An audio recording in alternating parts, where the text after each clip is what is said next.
Us after lunch, which sometimes it's a hard time to come, but I'm quite happy to see you here, and I'm starting to see a lot of people just joining us, which is quite normal because we've got an amazing session now after lunch, and for this first day, we already had some great sessions, but you need to listen to this one about Worldcoin. I don't know if you've heard about Tools for Humanity, this company behind this project called Worldcoin. This was created by Sam Altman. Maybe it's familiar to you, Sam Altman. The last weeks he was quite controversial around, and also Alex Blania. And as we have learned, they've created a project in where they can, let's say, certify the uniqueness of each of us. As far as they will explain us, the way they do it, it's just through scanning our iris, and we'll know a bit more about it. And they always say that they delete the iris images. They do not keep any biometric in terms of data of the users, and they do not store anything. So we'll also talk a bit about the ethical part of this. But to talk about it, it's amazing to have today also Ricardo Macieria. He's a regional manager at Tools for Humanity, and he's going to explain us much more about it. Please, Ricardo, join us. Thank you. Thank you. Hola a todos. Hey, everyone. Thank you so much for having me. So yeah, I'm going to talk a little bit about this dysfunctional moonshot big project that is Worldcoin, and about the company that's building it called Tools for Humanity.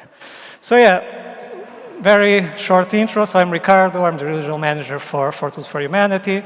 Had my fair share of interesting and disruptive projects. I was at Airbnb and also was at Revolut. But I have to say, nothing prepared me to this project. So look, I'm just going to get into it. This is what we're going to talk.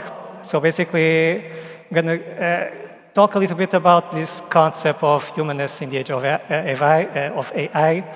And talk a little bit about the company, what are we doing, and what does this mean on today's day and how the project is running. So, getting right into it, humanness in the age of AI. Look, I don't need to go into much detail about how the world changed in the past year after the launch of ChatGPT, right? So, we all heard the news, we all hear the challenges, and we all see how powerful these tools can be, right?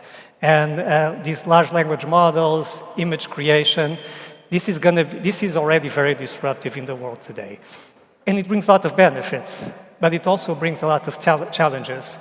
And these challenges, some of them are not new. And we don't need to go too far back, but the latest elections in the US, bots and fake identities online were already a problem. But now with AI, this problem can just grow exponential, right? So when this new technology is coming and the way that we adapt to it, it's going to be key. And it's going to raise one of the biggest challenges that we're trying to tackle, which is this concept of humanness in the digital world in the age of AI. There's a really cool concept, which is what we call the proof of personhood. Because in reality, in the digital space, you might not need to tell who you are. You just need to prove that you're human. And this might seem quite of a trivial thing to do, but in reality it's not. And if we look at the examples of what's being done today, they're not quite there.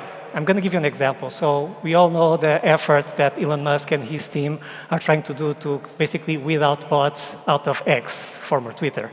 And they came up with a very interesting idea, right, in which you pay $8 or whatever a month, and you get this blue check mark that basically tells people that you're a human, because if you have an RBO bot, you're not going to pay to all of them. The challenge with this is not very inclusive, right? So if you look into detail, if you want to prove that you're human on X, first of all, you need to have $8 to pay every month. You need to have a credit card to be able to pay those $8 in the digital world. You need to have a bank account to have a credit card to pay those $8.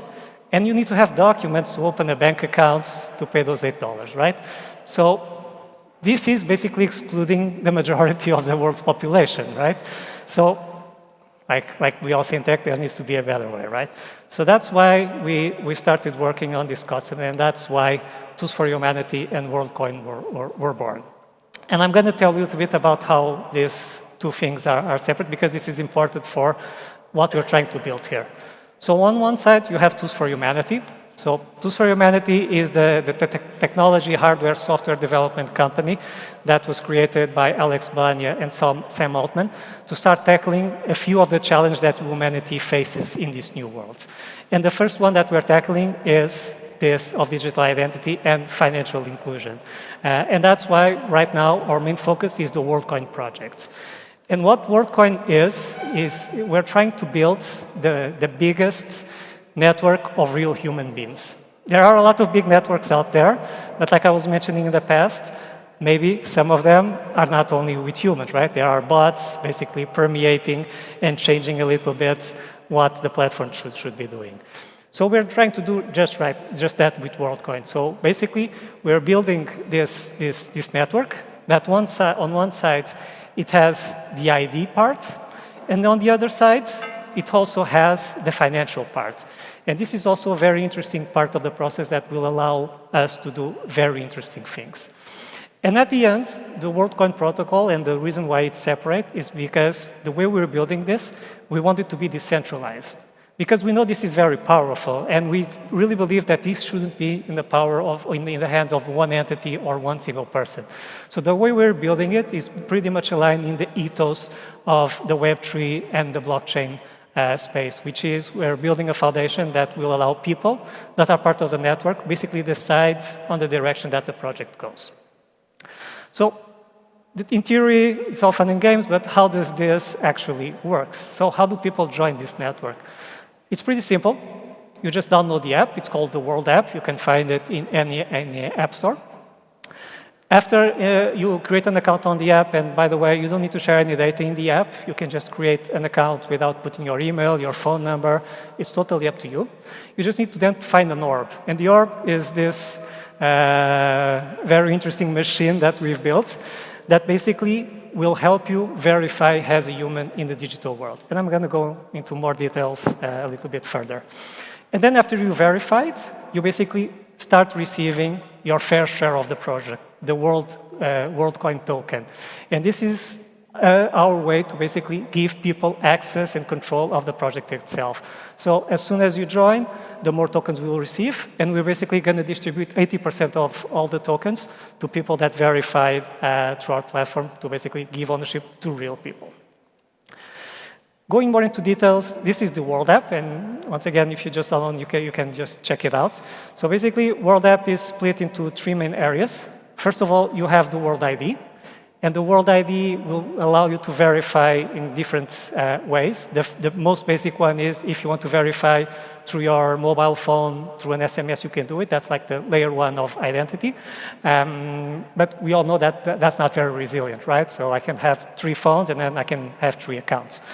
The next step, and the most strong or the strongest way of verifying is through the orb. And you can do that through the app. Then, after you verify, like I mentioned, you start receiving your Worldcoin grants, so the Worldcoin tokens. And with these tokens, you basically receive it in this app, and then you store it in the World Wallet, which is basically included inside of the app. It's a very simple wallet. It's not for those hardcore crypto enthusiasts. It basically allows you to receive Worldcoin, off-ramp it, and also onboard or on-ramp dollars, in this case USDC, and then if you want, you can swap it to Bitcoin or wrapped Ethereum. So it's basically, we're giving access to a very simple and safe blockchain-based technology to normal people around the world. Going more into the World ID, like I mentioned, World ID the idea is that it has a spectrum of verification. And the first one will be the phone, and then you go to the orb and you verify it. The way the World ID works is basically there's a private key that you own, so it's self-custodial, and then there's a public key that you can use to basically verify as humans in platforms. So imagine, let's say, Twitter integrates with our project. You can basically go there and use World ID through the app to verify as a unique human. You won't share who you are, you won't share your name, you won't share your address. The only thing that the other platform will know is that this unique human is doing this for the first time. And this is a very powerful thing to have in this digital world. And then once again, fully privacy preserving, and you own the key. So you're fully in control of the World ID. But in order to get to World ID, you need to go into the orb. And this is the challenging part of our project, because when we were trying to figure out ways to basically enable people to verify as humans in the digital worlds, we looked at many options. Initially, we weren't very keen in building hardware, but we quickly realized that this was the only way to actually do it. We looked at fingerprints. Unfortunately, fingerprint doesn't have enough data to basically be able to distinguish one person from 100,000, and we aim to basically reach billions of people, so that will be scalable. And furthermore, if you just cut your finger, you'll get a new fingerprint. We looked at many other areas, web of trust, but we quickly realized that biometrics was the way to go. We just needed to find what was the biometric that was more resilient and more scalable for the safety of the project. And then iris was it. So basically, each human has its own iris pattern. There's no similar iris pattern between humans. It's not something that's genetically transmitted, so a parent and his son or daughter, there's no correlation between each one irises. And iris, it has enough entropy to basically distinguish one human from billion, 2 billion, 3 billion people. So we had to build it. But then we had to build it in a way that was completely safe, and that didn't allow us to store any data if the user didn't want to. So what the orb basically does, and this is basically how the machine is worked, this is a super powerful computing device. What it does is identifies if the being that's in front of it, basically if it's a human, if it's not a dog, if it's not a cat, if it's not a pony.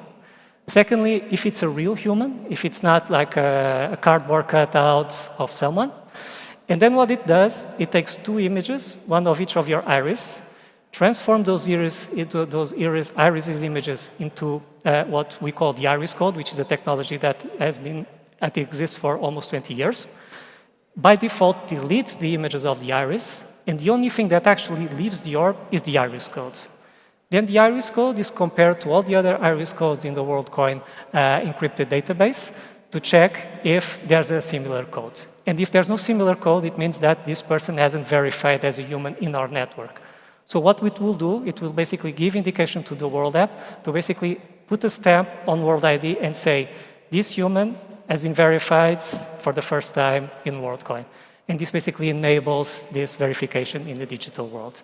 So once again, very complex machine. This is not the latest iteration. We're going to hope to launch one in the next few months. And this is what actually empowers, but also brings a lot of challenges to the project as we scale the project.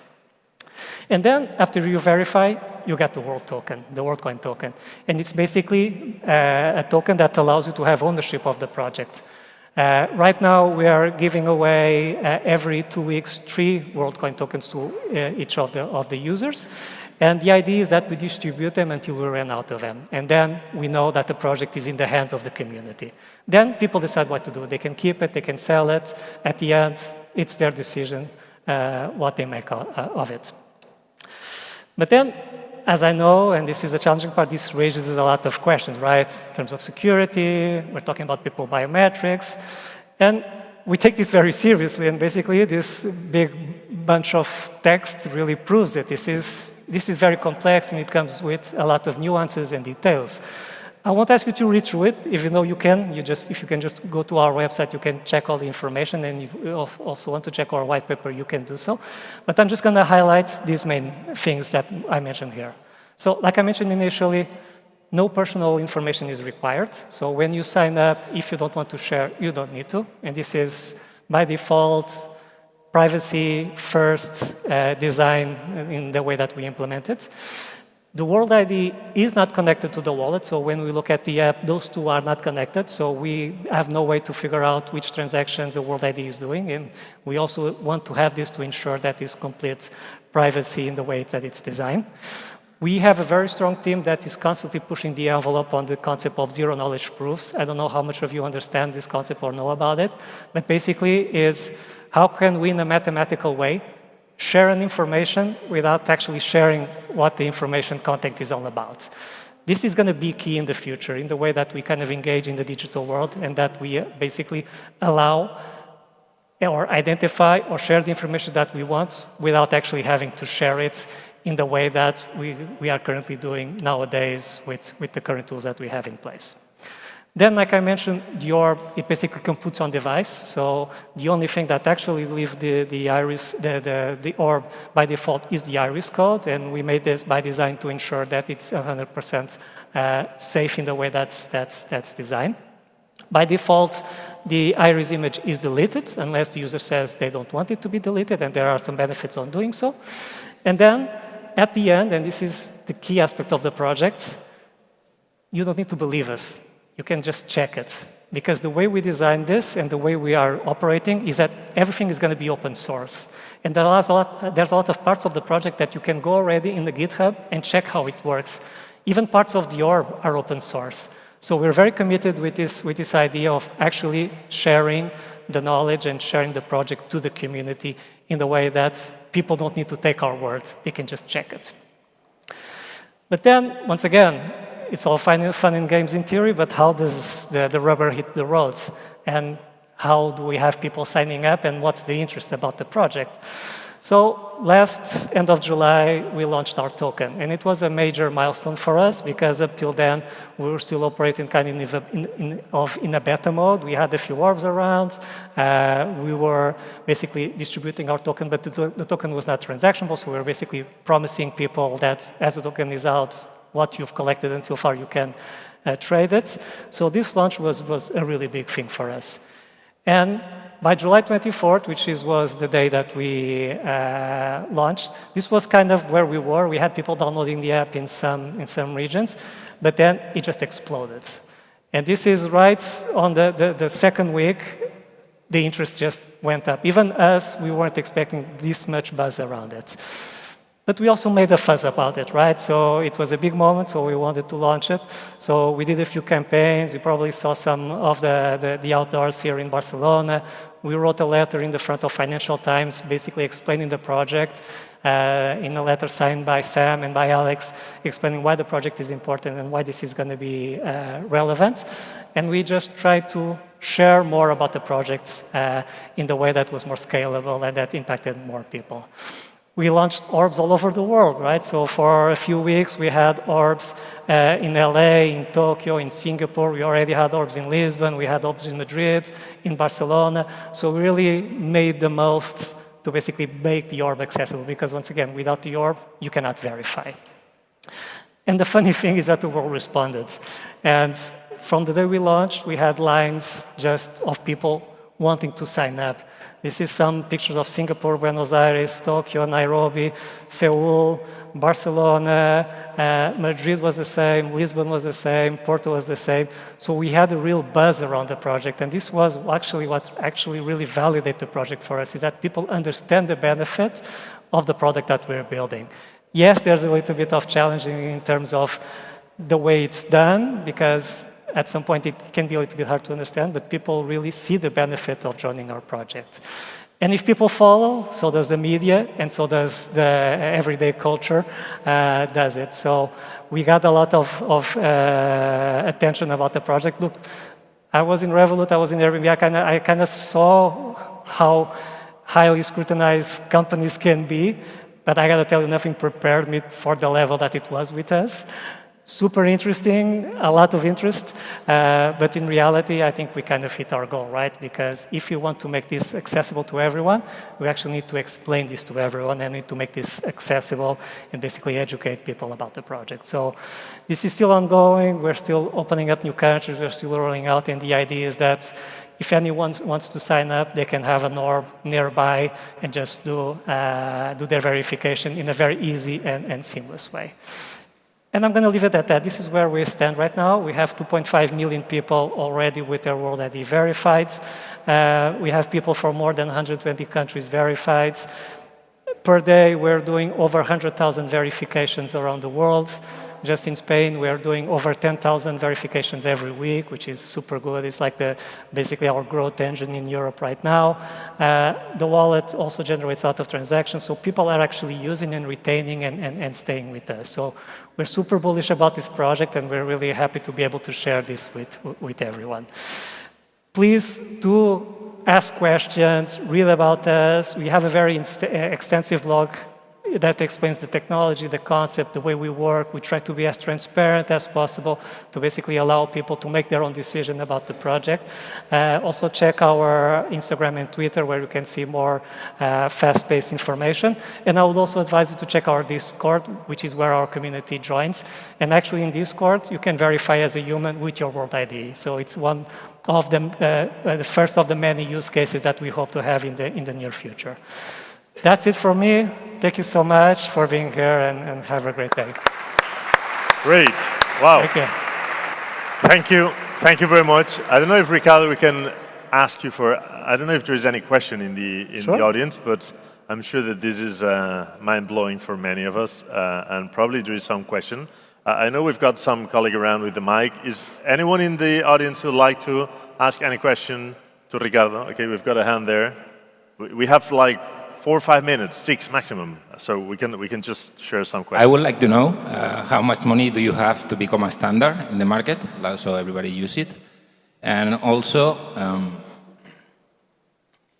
no more questions. That's a good one.